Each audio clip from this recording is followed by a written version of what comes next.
प्राचीन समय पहले शिवगढ़ नामक जिले में एक बहुत ही प्रतापी और बहादुर राजा रहा करता था। उस राजा का नाम मकरंदी था। मकरंदी नामक राजा नरवर किले में रहा करते थे और वहीं से अपने राज्य पर राज करते थे। राजा को अस्त्र शस्त्र का बहुत अच्छे से ज्ञान था। राजा बहुत ही बलवान थे। कोई भी शत्रु उनके राज्य पर आक्रमण करने से पहले बहुत सोच विचार करा करता था और ऐसा कोई भी शत्रु नहीं था जिसको राजा ने पराजित न किया हो। राजा के राज्य में राजा की प्रजा बहुत खुशी खुशी रहा करती थी।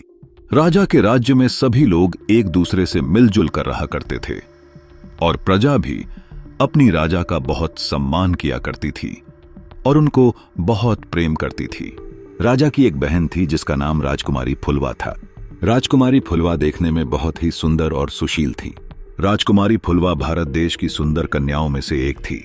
प्राचीन समय से चली आ रही रीति के अनुसार राजकुमारी को भी फूलों से तोला जाता था।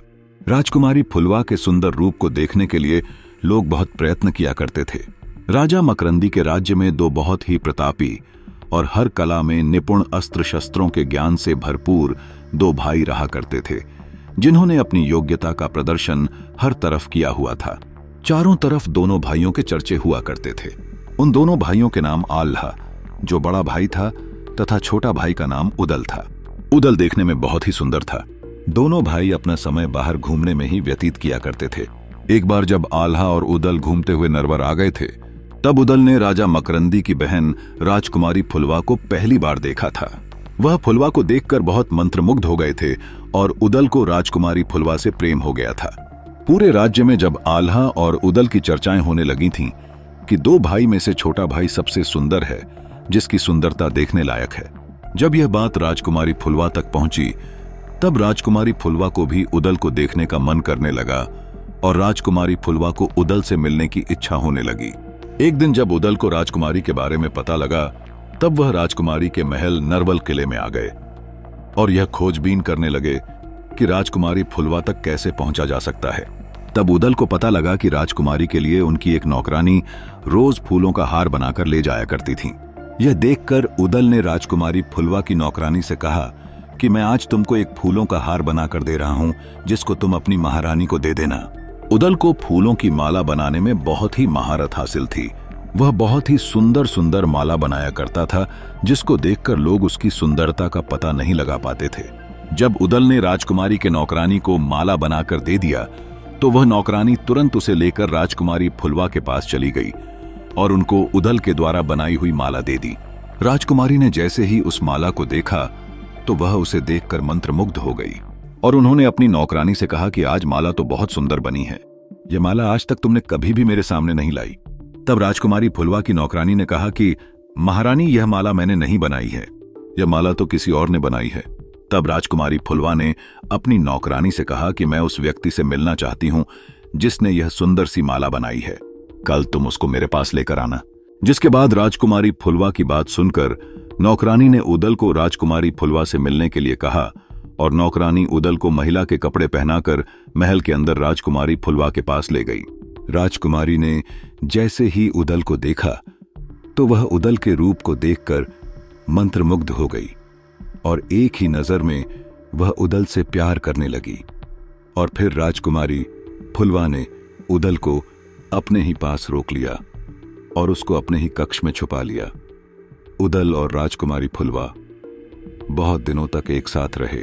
एक बार जब राजा मकरंदी ने अपनी बहन राजकुमारी फुलवा को फूलों से एक बार फिर से तौलवाया, तो राजकुमारी का वजन बढ़ा हुआ पाया, जिससे राजा मकरंदी को शक हो गया कि राजकुमारी फुलवा को किसी पुरुष ने छुआ है।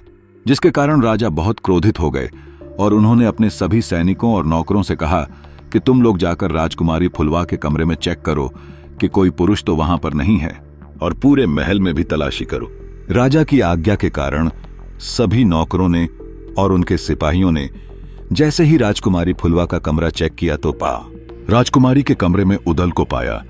जिसके बाद सारे सैनिक उदल को पकड़कर राजा के पास ले गए। राजा ने उदल को बंदी गृह में डाल दिया और उसको कारागार में रहने की सजा सुनाई। धीरे धीरे 6 महीने बीत चुके थे। उधर आल्हा को अपने छोटे भाई की चिंता होने लगी थी, जिसके बाद आल्हा ने तुरंत अपने छोटे भाई उदल को खोजने के लिए इधर उधर जांच करना शुरू कर दिया। कुछ दिनों के पश्चात जब आल्हा को पता चला कि उसके छोटे भाई उदल को नरवर किले के राजा मकरंदी ने अपने कारागार में बंदी बनाकर रखा है, यह सुनकर आल्हा को नरवर के राजा पर बहुत क्रोध आया और आल्हा ने अपने गुरु के पास जाकर सारी बातें बता दी। आल्हा के गुरु ने आल्हा को युद्ध करने की सलाह दी, जिसके बाद आल्हा नरवर के लिए पर आक्रमण कर दिया और उसके सारे सैनिकों को मार गिराया। आल्हा ने नरवर किले को तोड़ते हुए किले के अंदर प्रवेश किया।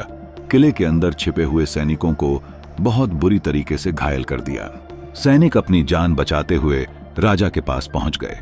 जब राजा ने अपने घायल सैनिकों को देखा तो उन्होंने अपने सैनिकों से पूछा कि यह हालत तुम्हारी किसने की है।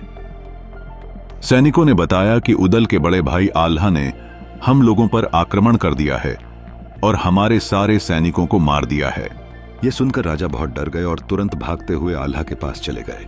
आल्हा के पास जाकर उन्होंने अपने आप को आल्हा को सौंप दिया और तुरंत आल्हा के छोटे भाई उदल को रिहा करने का आदेश दे दिया।